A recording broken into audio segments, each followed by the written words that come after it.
Yesterday, I saw a graphic and it just sent me into a rabbit hole, and I started thinking over and over again, is Jaxson Dart the SEC's best quarterback?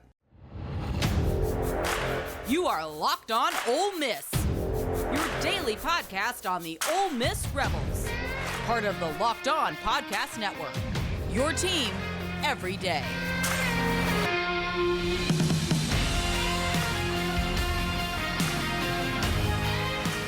Thanks for making the Locked On Ole Miss podcast your first listen every day. We are free and available wherever you get your podcast, including YouTube. We're part of the Locked On Podcast Network, your team every day, or more likely Ole Miss every day. Am I right? I'm right. Hi, I'm Stephen Willis, and this is the Locked On Ole Miss podcast. And I was just playing around on Twitter yesterday, and a graphic came up ranking all the quarterbacks in the SEC, and it had Jaxson Dart number 3. This is what it looked like. And they ranked KJ Jefferson number 1, which I'm going to tell you exactly why in just a second why I wouldn't take that.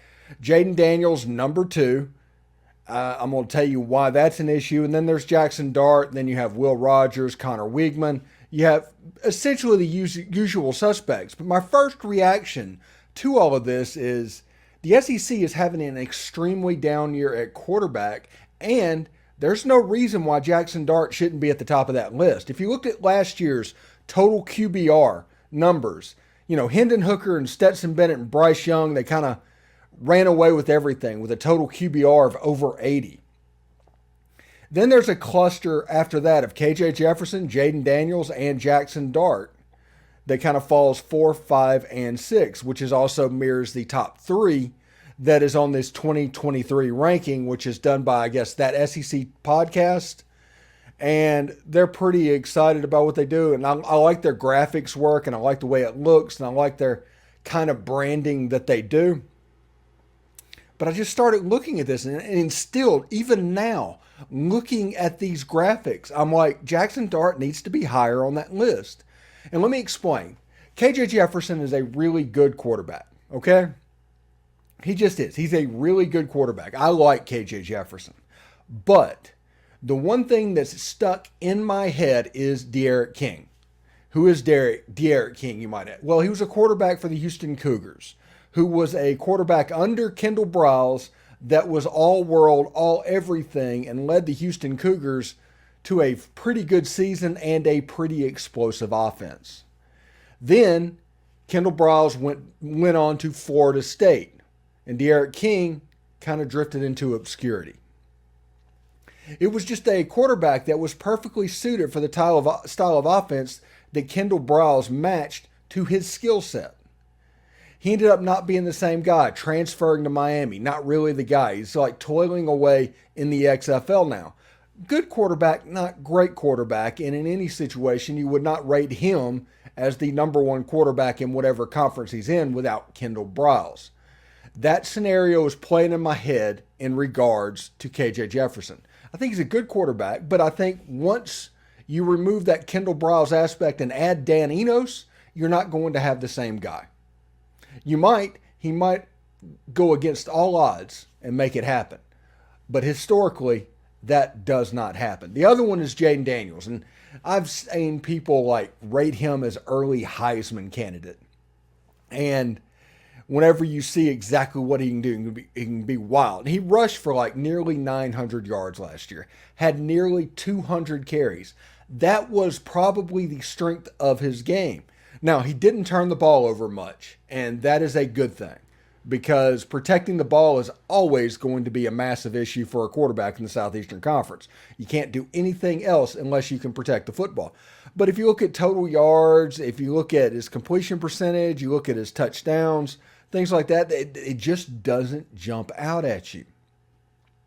Like I said, a good quarterback, he's a problem. He's hard to deal with, but it just kind of is what it is. Now, if you look at this list, I don't know if either two of those are better than Jaxson Dart. Jaxson Dart ended up running for 700 yards, 20 touchdowns, nearly 3,000 yards passing. A really good year for Jaxson Dart, and we are talking about, hey, transfer quarterbacks are coming in to replace him.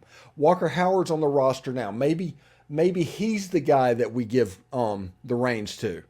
And he might be the best quarterback in the Southeastern Conference. Now, if you look at this list again,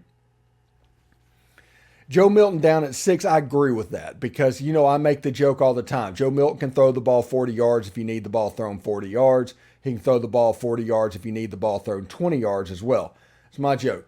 I think Devin Leary at number 7 for Kentucky, I think that's an underranked guy. He's a guy that could surprise and make it to where SEC football kind of fits him. He had a pretty good career at NC State. Carson Beck is the 5-star that could jump up and be a really good quarterback that we're not expecting. I don't know if you can take a Georgia quarterback and just sit him in the middle of the pack. I mean, I realize that we haven't seen him really play. If he wins that job, he's going to have something there. Spencer Rattler is honestly in about the right place. Jalen Milroe is about in the right place. I think for Alabama to be the best version of themselves, they need Ty Simpson to win that job because they need an A.J. McCarron type quarterback. Brady Cook, I kind of like Brady Cook. Just is what it is. But number 11 on the list, Peyton Thorne, number 12 at Auburn. He's in about the right spot. A.J. Swan may be a little bit underranked. I could probably see him in the top 10 above Rattler and Milroe. But you put a V out beside his name and everybody just kind of lets him go. But as a true freshman, A.J. Swan was a little bit of a baller last year. Includes a win over the Florida Gators in that situation. Almost got them to a bowl game. And Graham Mertz is coming in at number 14. You can see the list. It's not an impressive list. And I think that's the combination of us really drilling down on what Jaxson Dart needs to get better. And if he does, he's the best quarterback on this list. He is the best SEC quarterback with improved middle of the field accuracy and usage. Period. Not even close. And when you look at this, Jaxson Dart's getting those plaudits down there. He had one interception in spring training. And whenever we get into the fall, if that can continue, he can add middle of the field usage. You have a chance that Jaxson Dart could shoot at this ranking and be a comfortable number 1 alongside Quinshon Judkins, who is also a comfortable number 1. Now you can see a little bit where my head is with this Ole Miss football team, especially offensively. They have a chance to be really, really good. But that's from that SEC podcast, Michael Bratton. They do a really good job. If you look over to the right on this is last year's total QBR as well. Anyway, I do want to let you know that today's show is brought to you by the FanDuel Sportsbook. Take your first swing at betting MLB on FanDuel and get 10 times back your first bet amount in bonus bets, up to $200. That's right. You'll just bet $20 and you'll land $200 in bonus bets, win or lose. That's $200 you can spend betting everything from money line to the over-under to who you think is going to hit the first home run in a game. All on an app that is safe, secure, and super easy to use. Plus, when you win, you can get paid instantly. You don't have to go anywhere. It's just there. There's no better place to bet on MLB than FanDuel. It's America's number 1 sportsbook. Yes, I realize that Mississippi is a brick-and-mortar casino state. But Louisiana is not. Tennessee is not. If you go to New Orleans, Baton Rouge, Shreveport, Delta, Louisiana, you can use the FanDuel Sportsbook app. If you go to Memphis, Gatlinburg, Jackson, Tennessee, I should say, Nashville, all of that, you can use the FanDuel Sportsbook app.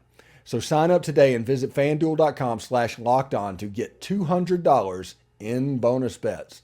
That's FanDuel.com/lockedon. FanDuel, it's an official partner of Major League Baseball. Thanks for making the Locked On Ole Miss podcast your first listen every day. We're free and available wherever you get your podcast, including YouTube. Everydayers, we will continue our march to media days. We're counting them down. It's about 8 or 9 or 10 days or something like that. We are getting fired up. It is getting closer. It's going to happen, and we are excited. So check us out during that time. Follow us. Tell a friend. Do all the stuff that you need to do. This is the Locked On Ole Miss podcast. We do this for you. We want to make following Ole Miss sports fun again, and I think we are doing that. We're charting on the U.S. charts now like every day. It's pretty impressive for a fan base as small as Ole Miss that we're able to do that so much. So obviously we are doing something right. Now, I know we're talking about football season being right around the corner, but Chris Beard has finalized his coaching staff, and it's kind of an impressive one. Chris Beard, at Ole Miss, everybody wondered how seriously Ole Miss would take basketball when Chris Beard got the job, or whether or not Chris Beard would get the job. And what has happened is the basketball roster of coaches and the way they do things is completely top notch. Now, I look at this team and I think this could be an NCAA tournament team in year one. I don't think we're going to have a situation where the last 2 years happens again. Chris Beard is going to have them going right down the right road. It's a situation where they're recruiting transfers and recruits at a high level. They're actually in the game recruiting super five-star type basketball players for the class of 2025 and beyond. This truly is a new era for Ole Miss basketball. And part of that is the fact that their basketball coaches, the assistant coaches, it's just on a different level. And when you look at this, like the lead assistants, Al Pinkins and Wes Flanagan, are popping up like we expected that. Those are kind of the two names that we expected. Al Pinkins was at Ole Miss earlier. He coached Murphy Holloway, got a lot out of him. I think Murphy's GAing right now with this basketball squad. The inside game, I have little worry about it. And this is a team that has Jamarian Sharp and Musa Cisse and all of those guys on the front line. A good big man coach is going to come in very handy. Al Pinkins is going to do that. Wes Flanagan has been with Chris Beard before at Little Rock. Whenever Chris Beard kind of burst on the scene, he ended up at Auburn where he played basketball. He's Jason Flanagan's brother, by the way, Ole Miss legend on the hardwood. And I think he's the coach of Holmes Community College at the moment. But those are the two names that we kind of expected to see whenever the staff was getting put together. Now, this is where it switches. Bob Donewald, a NBA coach. He's been an NBA assistant with Charlotte, New Orleans, and Cleveland. He's coached professionally overseas in Russia, China, Ukraine, Brazil, and the UK. And he spent the 07-08 season on the staff at UAB. He was the head coach of the Chinese national team from 10 to 12 and was the head coach of the Iowa Energy of the D-League, now the Iowa Wolves of the G League from 2014 to 2016. This is a name that you might have heard way back then, but he never really was on the radar because people honestly assumed that the next name would be getting his spot, his job. But this adds a little bit of NBA experience, and somebody that Chris Beard can point to is, hey, we know how to do this. We know how to get you there. We have coaches that have coached at all levels, and Chris Beard, a former junior college coach himself, understands that talent can be found in a lot of places, and Bob Donewald definitely fits that bill. Win Case has been named a special assistant to the coach. He's staying on staff. He has been at Ole Miss. He was here with Kermit Davis. He is a continuity hire, but also Win Case was the head coach as an interim head coach after Kermit Davis left the school. He was the head coach at Oklahoma City, where he won 2 NAIA national championships. It's another situation where talent is recognized and found at different locations than just, hey, look at this. All right. The last name we're going to talk about is Brian Berg. He's been hired as an analyst. And this is important because people looked at Brian Berg and they just assumed he was going to be the number one assistant on the staff. He's being hired as an analyst. And you have a guy that has won the Joby Hall Award as recently as 2020-2021 to the top first-year head coach in Division I. Prior to his time at Georgia Southern, Berg was on Beard's staff at Texas Tech, and he was there at Little Rock as well. So you talk about between him and Wes Flanagan, Beard is kind of putting the band back together. He's coached at the Division I level at Campbell, at North Carolina Central. He spent 2 years as the director of basketball operations at Middle Tennessee State. That's under Kermit, by the way.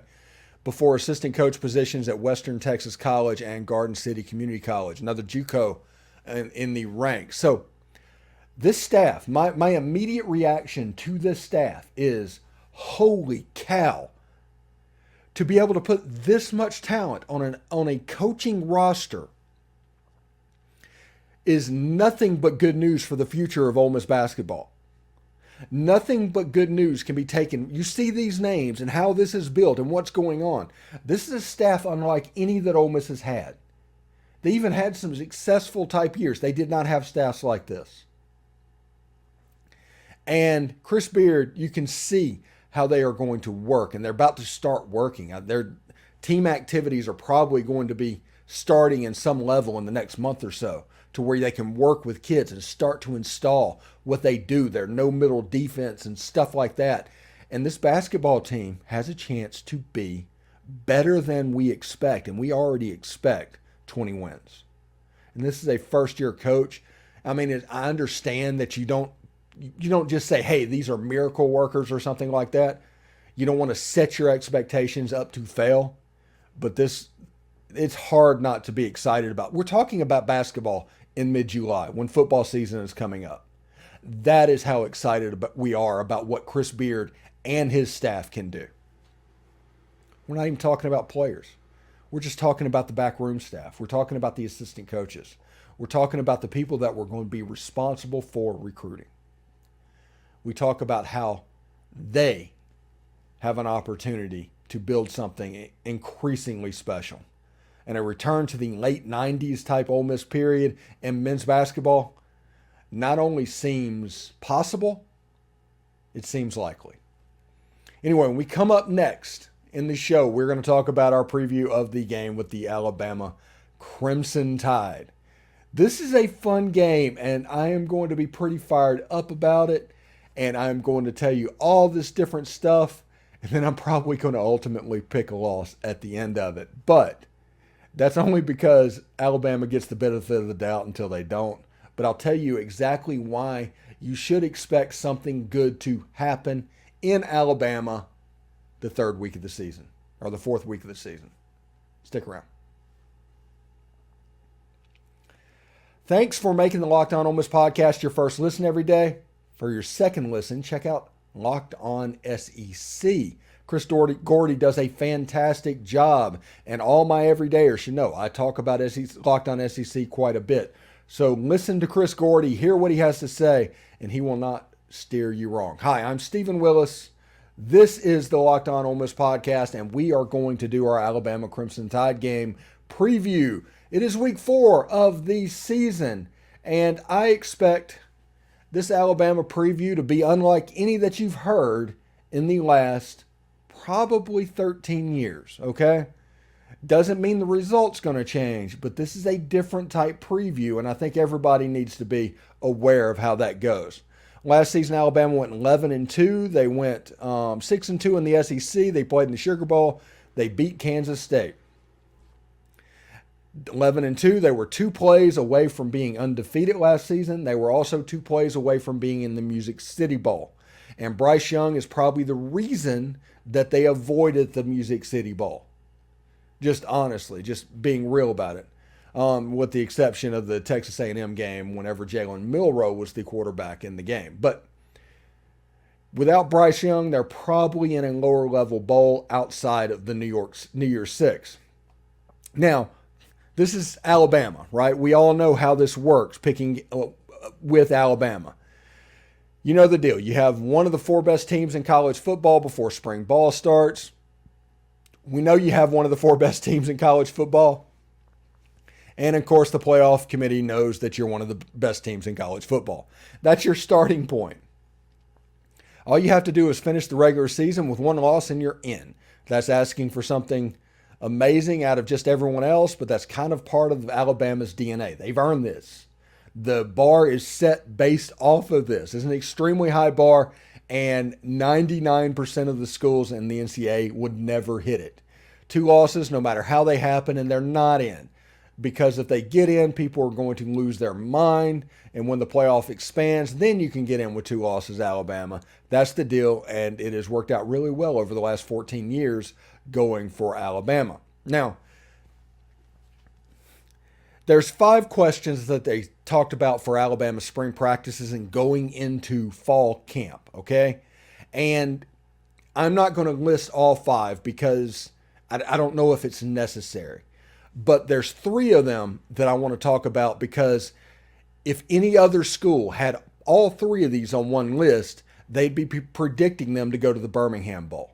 Now, I do realize that Alabama has some elite talent all over the field, except at quarterback, which is another red flag. But one of the reasons that they're talking right now is Tommy Rees is taking over the offense. He was the offensive coordinator at Alabama. He is known as a little bit of a whiz kid. Bill Bryan, there's no O, by the way. Just get that joke? You get it? Departed Tuscaloosa for a return to the NFL and the New England Patriots staff in the offseason. Under O'Brien's watch, Alabama's offense finished first in the SEC in scoring in 21 and tied for second last year. Although O'Brien's offense were effective on the stat sheet, few fans in Tuscaloosa were upset at his return in the NFL. Notre Dame offensive coordinator Tommy Rees was hired to replace O'Brien, and this spring is the first chance for the former Fighting Irish quarterback to get a look at an offense and implement any tweaks or changes. Okay? Tommy Rees has a chance to be a really good quarterback. This is, make no mistake, an answer to Georgia winning back-to-back national championships, protecting the defense, doing the stuff similar to what Alabama was doing in 2011 and 2012. Georgia has been doing that and has completely taken over college football. So Alabama is trying to copy Georgia. This isn't a bad thing. All sports are copycat leagues, and Tommy Rees fits similarly to what Todd Monken did as well. He relies heavily on tight ends. There's a lot of them there. We could not name skill position players on Alabama's team going into fall camp. The offense is going to be a little bit sparse, and they just lost Bryce Young. Now, the next thing that pops up is the Ty Simpson versus Jalen Milroe at quarterback. I am of the opinion that if they're going to go full A.J. McCarron, they need to go full A.J. McCarron and put Ty Simpson at quarterback. If you try to do things like Jalen Milroe, like the quarterback that was there Lane Kiffin's first year, I forget his name. Sorry about that. And it's brain surgery moment. If you give him that and do that, he might have good numbers. He might do whatever he can do, but he's not going to win a national championship. I don't think Jalen Milroe can win a national championship at Alabama. I think Ty Simpson can, but as a game manager. So going to that from Bryce Young in such a quarterback-dependent offense, Alabama is going to look weird. Now, those are two major things that Alabama has to overcome. What's the third one? Well, the third one is they need to replace Will Anderson and other key faces up front. They have a heavy turnover on their defense, and I get that Alabama gets the benefit of the doubt, and I'm about to give them the benefit of the doubt. But they have a new defensive coordinator as well. But Will Anderson is gone. DJ Dell is gone. Brian Young is gone. Henry To'oTo'o is gone. Jalen Moody is gone. Now, Dallas Turner is going to be the defensive end rush guy on this defense. And there's other players that are pretty supremely talented as well that could step up, but they still have to. If there's any kind of a learning curve, Alabama could be in a little bit of trouble. And I tell you all of this because it's the truth. It's not anything sugarcoating what's going on. After Alabama's first 6 games, they could be 3-3. They could also be 5-1. I do not think they can be 6-0. We'll go over that right now. Here is their first 6 games. They play versus Middle Tennessee, versus Texas, at South Florida, versus Ole Miss, at Mississippi State, at Texas A&M. I think Texas A&M is going to be a problem for Alabama. They've been a problem for Alabama in the last 2 years. They've got the talent to match up with Alabama. I think Lane Kiffin wants to beat Nick Saban more than probably any other team on his schedule. That is going to be a difficult game, and the Texas game, they are coming for blood. Those are 3 games that you can look at in the worst case situation for Alabama. Those are 3 games that you need to look at. Now, if you look at the ESPN FPI, Alabama is rated as an 89% chance of winning that game. Ole Miss has a 10% chance of winning that game. So probability is not in Ole Miss's favor. Now, if we do the W's and losses on Ole Miss's schedule, I am going to call this an L. I think for all the reasons I talked about, I could talk myself into Ole Miss winning this game. And by the time the game actually happens and the 4th game of the schedule is actually here, I may predict Ole Miss to win the game. But looking at that, whenever Alabama gets all of the benefit of the doubt, whenever you look at what they can do and the athletes they have all over the place. It's like, well, I don't care if they got a guy that got beat out at Notre Dame at quarterback. They still have Dallas Turner, and until I see otherwise, I'm just going to assume that he knows how to deal with it. He's going to be a dude. Defensive line wise, I think they're going to be a dude. Kool-Aid McKinstry is probably going to be the best cornerback in the Southeastern Conference. There's going to be guys on this team, and because of that, I just think they're going to figure it out.